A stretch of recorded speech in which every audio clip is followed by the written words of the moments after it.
السلام عليكم ورحمة الله وبركاته. أهلا بكم طلاب الصف الثاني الإعدادي. ومن النهاردة هنبتدي مع بعض منهج التاريخ.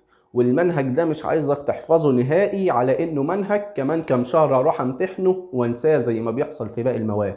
لا، المنهج ده غير. بمعنى إيه يا مستر؟ بمعنى إن عايزك تفهمه ويدخل دماغك ما يطلعش نهائي. ده ليه يا مستر؟ لأنه هيعرفك أكتر عن الدين الإسلامي وهيزود من معلوماتك عن الإسلام. وكمان يا عم هيساعدك على الخروج من بعض المواقف المحرجة. زي ايه يا مستر المواقف المحرجة دي؟ على سبيل المثال يا عم انك كبرت شوية واتجوزت، بس ما تنساش تعزم المستر سعيد على فرحك. بس اتجوزت بس خلفت لك حتة عيل شقي شوية وجي سألك شوية أسئلة زي: يا بابا هو مين سيدنا محمد؟ هتعرف تجاوب عليه؟ طب يا بابا هو ليه سيدنا محمد جه أصلا؟ هتعرف تجاوب عليه؟ طب احنا ديانتنا ايه؟ ايه هو الاسلام؟ كيف ظهر؟ ومتى ظهر؟ واين ظهر؟ هتعرف تجاوب على كل دي الاسئله؟ احب اقول لك انك هتجاوب عليه. ده ليه؟ لان المنهج بتاعك هيكلمك عن الاسلام من اول مولد الرسول صلى الله عليه وسلم الى وفاة الرسول صلى الله عليه وسلم. ده حتى الوحدة اللي بعديها هتكلمك عن الخلفاء الراشدين ودورهم في توصيل رسالة الاسلام الى العالم كله، من ابو بكر الصديق وعمر بن الخطاب وعثمان بن عفان وعلي بن ابي طالب. بالمختصر كده ان منهجك هيتكلم عن الاسلام. بس قبل ما المنهج يخش على الاسلام حط لك درس تمهيدي كده وبيقول لك أحوال شبه الجزيرة العربية قبل ظهور الإسلام. وهنا عايز يعرفك كيف كان العالم قبل مجيء النبي محمد عليه الصلاة والسلام. هل كان في عدل ولا كان في ظلم؟ هل كان في إصلاح ولا كان في فساد؟ بالمنطق كده وبدماغك، العالم قبل ما سيدنا محمد يجي كان في ظلم ولا عدل؟ اكيد كان في ظلم وفساد. ودي اول حته بتيجي تقول لك كان العالم قبل مجيء محمد يعم فيه الظلم والفساد. عشان هيجي لك صح وغلط، هيقول لك يعم العدل والاصلاح، غلط يعم الظلم والفساد في جميع المجالات سواء اقتصاديه اجتماعيه سياسيه. القوي بيفتري على الضعيف، والضعيف بيروح يشتغل عند القوي لمجرد ان اخر يومه يروح بشويه اكل لعياله. يبقى بالمختصر ان العالم قبل مجيء محمد يعم فيه الظلم والفساد في كل المجالات. قبل ما نخش على الدرس عايزك تنزل تدعمني باللايك عشان الفيديو يوصل لأكبر عدد من الطلبة. وما تنساش في آخر كل فيديو أنا هعمله لك من دلوقتي هسيب لك شوية أسئلة، لو حلتها اعرف إنك تمام وخش على اللي بعده. وتعال نخش على الدرس. واحد منكم هيجي يسألني سؤال وهيقول لي: يا مستر هي إيه شبه الجزيرة العربية دي؟ عايز اقول لك ان شبه الجزيرة العربية دي المكان اللي انتشر منها الاسلام او ولد فيها سيدنا محمد، ودي كبيرة. طب هي فين يا مستر؟ هناخدها في الجغرافيا قدام. دي هتلاقيها في الجناح الاسيوي شرق البحر الاحمر. تعال على السريع بس هنرسمها كده. ادي لو نفترض مثلا ان ده البحر الاحمر، اي رسمة بس على السريع. وادي مثلا مضيق هرمز، اي رسمه. المهم هي دي شبه الجزيره العربيه، وده المكان اللي هينتشر فيه الاسلام الى العالم كله. يبقى هنتكلم عن المكان ده قبل ظهور الاسلام. عايز اقول لك ان المكان ده كان بيحوطه 3 دول اقويه مسيطره على معظم العالم. وهي اول دوله دولة الفرس، تاني دوله دولة الروم، تالت دوله دولة الهند. يبقى كان عند الفرس وخدناها في اولى اعدادي هي ودوله الروم، وتالت دوله الهند. فين اماكنها على الخريطه يا مستر؟ بص بالمختصر، عند البحر الاحمر من فوق دي الروم، وكمان دي ودي الفرس. ولو مشيت في المحيط الهندي هتاخدها في الجغرافيا هتلاقي دي الهند. يبقى الروم والفرس والهند. تعال مع بعض نمسك كل دولة من دول ونتكلم عن ديانتها، يعني كانت بتعبد ايه والمناطق اللي احتلتها. ونبدأ بالدولة الفرس. بنبص على دولة الفرس لقيناها بتعبد ايه؟ كثرت فيها العبادات الوثنية. ايه العبادات الوثنية دي يا مستر؟ زي عبادة النار او عبادة المية، بنقول عليها العبادات الوثنية. يبقى الفرس عبادات ايه؟ وثنية. طب الروم؟ قال لك اعترفت بالمسيحية دينا رسميا للبلاد. يبقى الفرس وثنية، الروم ديانة مسيحية. أما الهند قال لك والله كثرت فيها العبادات فكانوا يقدسون البقر وإيه والزواحف. لو تلاحظ في الأفلام الهند اللي أنت بتسمعها كتير تلاقيهم دايما بيقفوا قدام البقر أو الزواحف زي التعبين ويبدأوا ياخدوا منها البركة. يبقى كثرت في الهند العبادات وتعددت فكانوا يقدسون يعبدون البقر والزواحف. تاني يبقى الفرس ديانة وثنية، أما الروم مسيحية، أما الهند كثرت فيها العبادات فكانوا يقدسون الإيه وإيه؟ البقر والزواحف. تعال مع بعض بقى نشوف هيحتلوا إيه. بنبص على الفرس هنلاقيهم هيحتلوا اليمن والعراق. يبقى الفرس احتلت كام دولة؟ 1 2 اليمن والعراق. على العموم هم احتلوا دول كتير جدا، بس المنهج ذكر لك 2 بس، هم اليمن والعراق. الروم احتلت مصر وبلاد الشام. يبقى الروم احتلت مصر وبلاد الشام. قال لك الفرس احتلت ايه؟ قال لك اليمن والعراق. يبقى الفرس يمن عراق، الروم مصر والشام. اما الهند ما ذكرلكش احتلت ايه. وركز عشان بيجي لك سؤال صح وغلط، وبيقول لك احتلت الروم اليمن والعراق. غلط، احتلت الفرس اليمن والعراق. يا مستر الدرس اسمه احوال شبه الجزيره العربيه، ما تكلمني شويه عن شبه الجزيره العربيه. تعالى يا عم هكلمك شويه عن شبه الجزيره العربيه، وهقول لك ان شبه الجزيره العربيه فيها حضارات، فيها ممالك، فيها مدن. ونبدا بالحضارات. يعني ايه اصلا كلمة حضارة؟ اتفقنا من سنة اولى اعدادي ان كلمة حضارة يعني تقدم، ان انت متحضر شوية. تعال بقى مع بعض نتكلم عن حضارات شبه الجزيرة العربية. لو جيت سألتك سؤال وقلت لك هل مصر عندها حضارة؟ هتقول لي ايوه يا مستر، لان كان في الحضارة الفرعونية القديمة اللي خدناها في اولى اعدادي.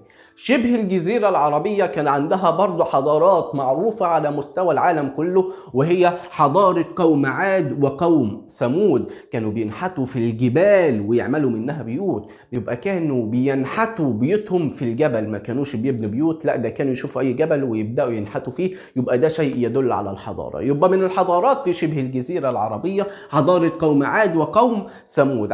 تعال بقى نخش على تاني حاجة وهي الممالك. يا مستر يعني ايه كلمة اصلا مملكة؟ عايز اقول لك ان شبه الجزيرة العربية كلها كانت عبارة عن مجموعة قبائل، قبيلة 2 3 4 وهكذا.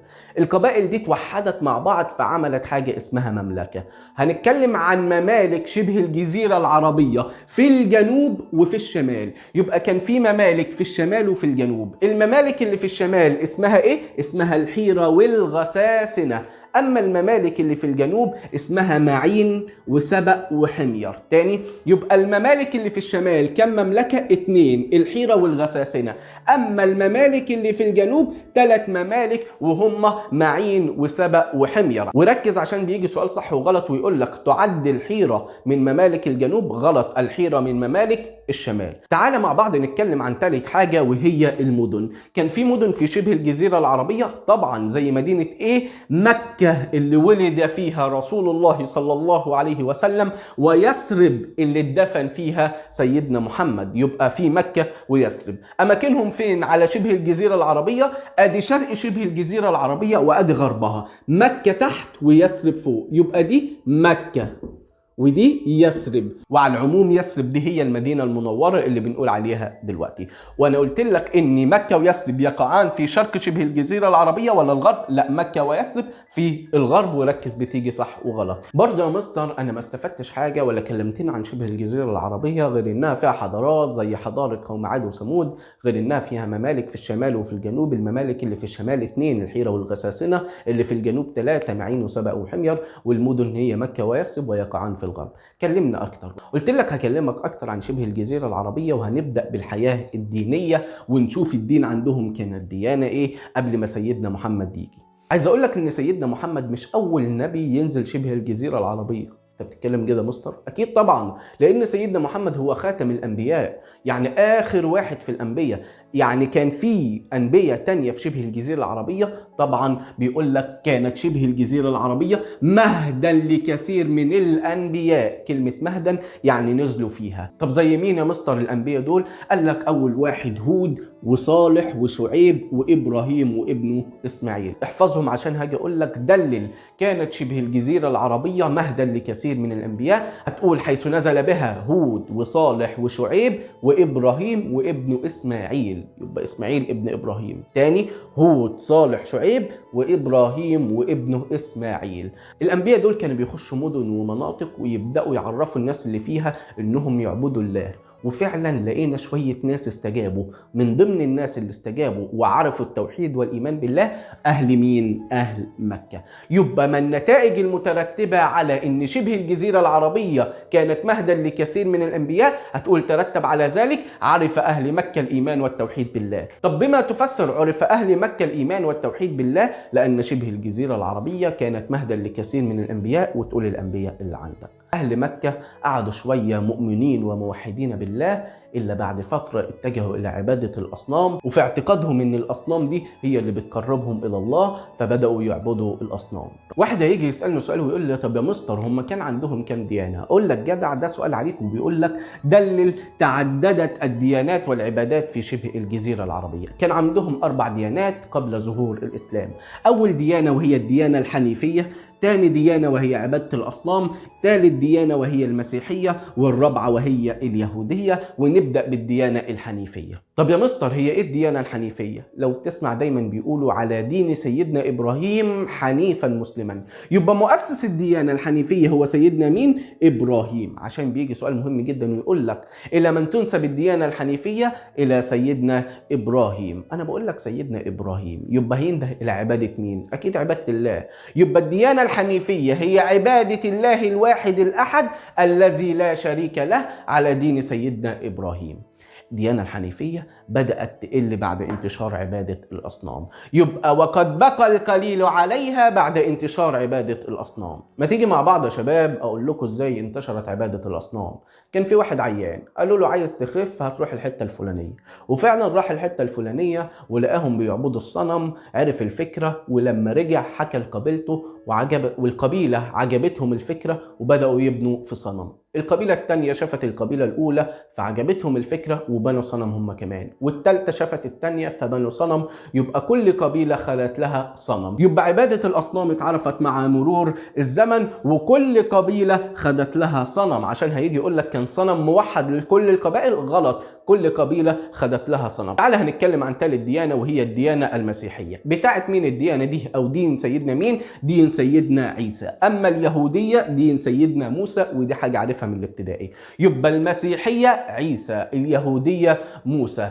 وعايز اقول لك ان الديانة المسيحية واليهودية انتشروا في اجزاء قليلة في شبه الجزيرة العربية، يعني ما كانتش منتشرة بشكل كبير. لاحظ معايا كده ان الديانة الحنيفية بقى عليها القليل، اما المسيحية واليهودية انتشروا في اجزاء قليلة. يبقى دي قليل ودي قليل. يبقى اكتر ديانة منتشرة في دول اكيد عبادة الاصنام، هي كانت الاكثر انتشارا، اما الباقي كان في اجزاء قليلة. وبكده نكون خلصنا نص الدرس التمهيدي اللي عندك. ولو عجبك الشرح انزل ادعمني باللايك عشان الفيديو يوصل لاكبر عدد من الطلبة، واسيبك مع فيديو الاسئلة اللي قلت لك عليه في اول الفيديو. وبكده اقدر اقول لك سلام.